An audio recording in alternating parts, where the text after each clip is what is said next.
Welcome to TSSA Safety Matters. I'm your host, Greg Kerr from Stakeholder Relations. And today we're with Sandra Cook, TSSA's Ombudsman, for a few thoughts on TSSA's whistleblowing procedures, some of the new improvements and processes in processing complaints and concerns, and the issuance of wrongdoing. So Sure. Thanks for being with us today, Sandra. Thank you very much. Now, maybe first off, you could explain the sole purpose of an ombudsman and why TSSA chose to do this. TSSA chose to go with the organizational ombudsman, which means we follow 4 tenets. I'm independent, so I don't report into operations. I'm an advisor, right? Neutral, we advocate for fair practice.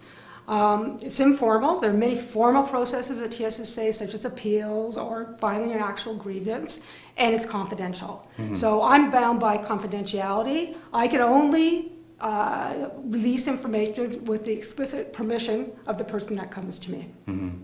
So how do you ensure that confidentiality? Well, right now I'm a one-person office, so I ensure it by myself, my own integrity. And also we have a charter that's on our website, which clearly explains how the office functions and the confidentiality requirements. Mm. Do you have any other limitations? People can come to me with whatever they want, but I'm limited in what I can do. I do not make decisions, I do not investigate, I do not adjudicate. What I do is facilitate options. So someone comes to me, I may put parties together to talk, I may put them to the right person, I may give them advice, which they may or may not take. Mm-hmm. So what's the feedback been like so far?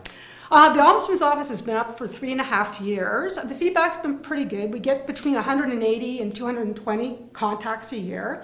A lot of them are resolved with me referring them to the right information source. Mm-hmm. And then we have some long-term clients that have continued to work with TSSA and the person that comes to me or the company.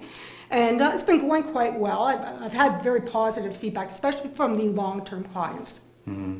Now, is there a difference between whistleblowing and complaints or concerns? Sure. Complaints or concerns can be just about anything. Whistleblowing is normally for people who want to report that TSSA is possibly involved in a criminal activity, mm-hmm. Unethical behavior, abuse of power, or something that would severely harm the reputation of TSSA. Mm-hmm. And the complaints or concerns can be anything from administrative or just a complete not understanding what processes are, right? Or even a suggestion for improvement. Yeah. Speaking of which, do you have anything new on the horizon? We definitely do. We are going to be instituting a third-party independent whistleblowing service provider. So this will be an independent company from TSSA where people can either phone them at a 24/7 hotline, which will always be answered, file an issue by web-based, email, fax, or even mail. Mm-hmm. And so this service will take that concern or complaint or accusation of wrongdoing, and we'll walk them through the information that's required. They can remain completely confidential, even from the service provider. To remain anonymous? Yeah, totally anonymous from them, or just anonymous from TSSA, or completely open. It's really up to the person that comes to TSSA, or comes to our third-party mm-hmm. whistleblowing service. One thing that's very important to note is that they take the information in, but TSSA still conducts the investigation, right? So they take all of the information. If they want to remain completely anonymous, then what happens is the whistleblowing service gives them an email address and their login, etc., and then they can communicate with TSSA through that, but not through the whistleblowing service. So they are in effect communicating with the third-party person, and the third-party person communicates it back to TSSA. So there's no connection at all. That's the second level of confidentiality. So that's confidential just from TSSA. You can also be confidential from the whistleblowing service and TSSA, right? And typically, what ends up happening is that they just go in through the whistleblowing portal, which their customer care service no one has access to. They have a confidential ID and a confidential password, and they would communicate with TSSA that way. Or sometimes what people do is they'll make up an alias email account, and then the communication would happen that way. So there has to be some electronic tracer. You wouldn't be able to get back to the person. Sure, without a doubt. But it's maintained very tightly that it's very limited access. So why did we decide to approach this third-party option?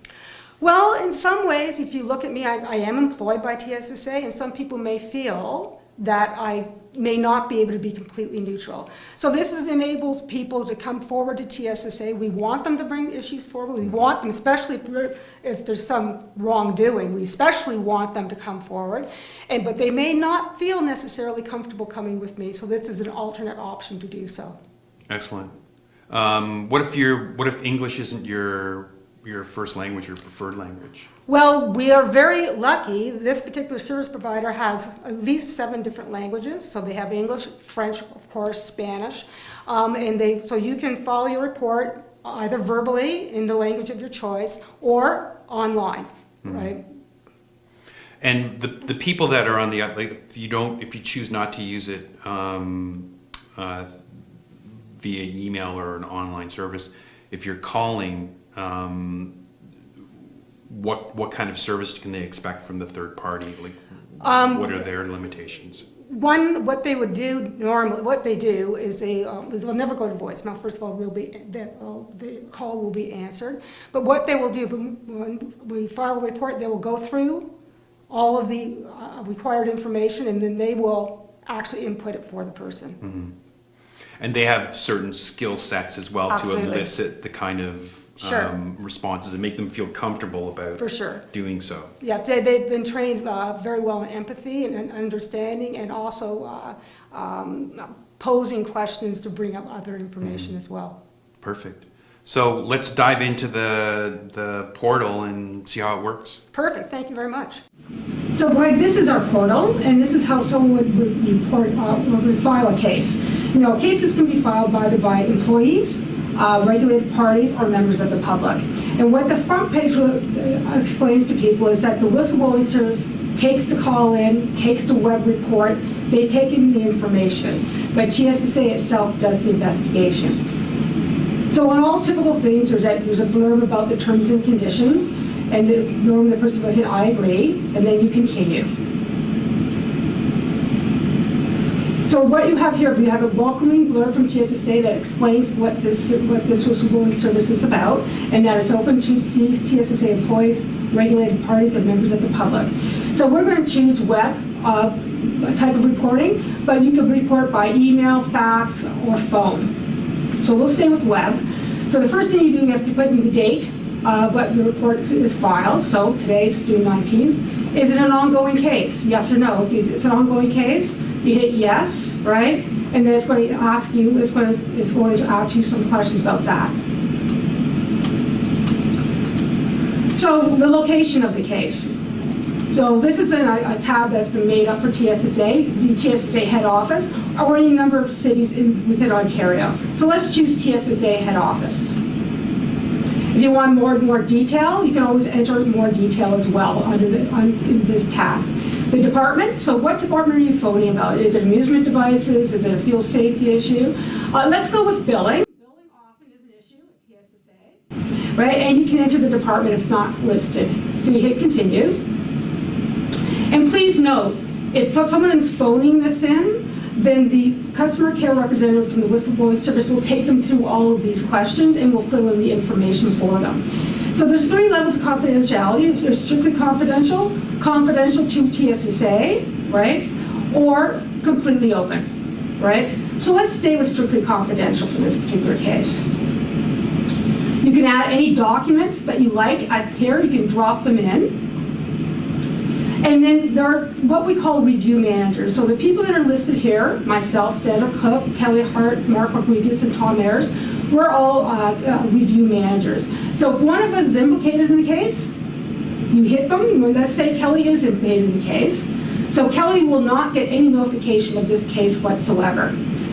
And if you want to be notified by email when a report has been replied to, you can hit yes, and it'll ask you for your email address. We'll just hit no for right now. So now they're going to ask for description of the case. So you got some free text here, and so you were saying billing, okay? I was overcharged, right? Please name the individual implicated. So we said Kelly and her assistant, right? Has case been reported to a supervisor in the past? If the answer is yes, right? Have you seen any action on these past reports that ask you that question? We'll just leave it at no for right now. Are you a court employee, right? If you say no, if you'll say please explain, you'll say I'm a regulated party.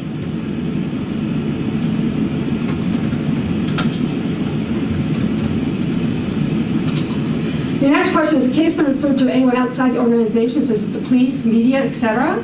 So if you say yes, they'll ask you to explain. We'll leave it at no for right now. Do you have any additional comments? So if any additional comments that you have, please put them in.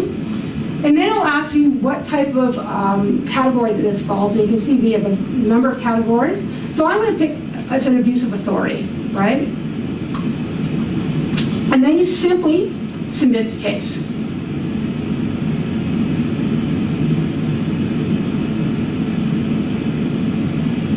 Right?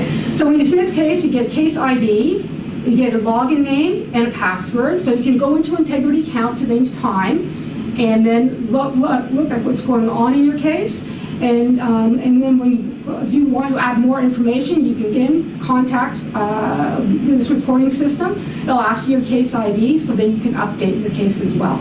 And then you can print the case out, and we often suggest that you take down all these particular informations so that you can easily access your case file. And it's as simple as that, right?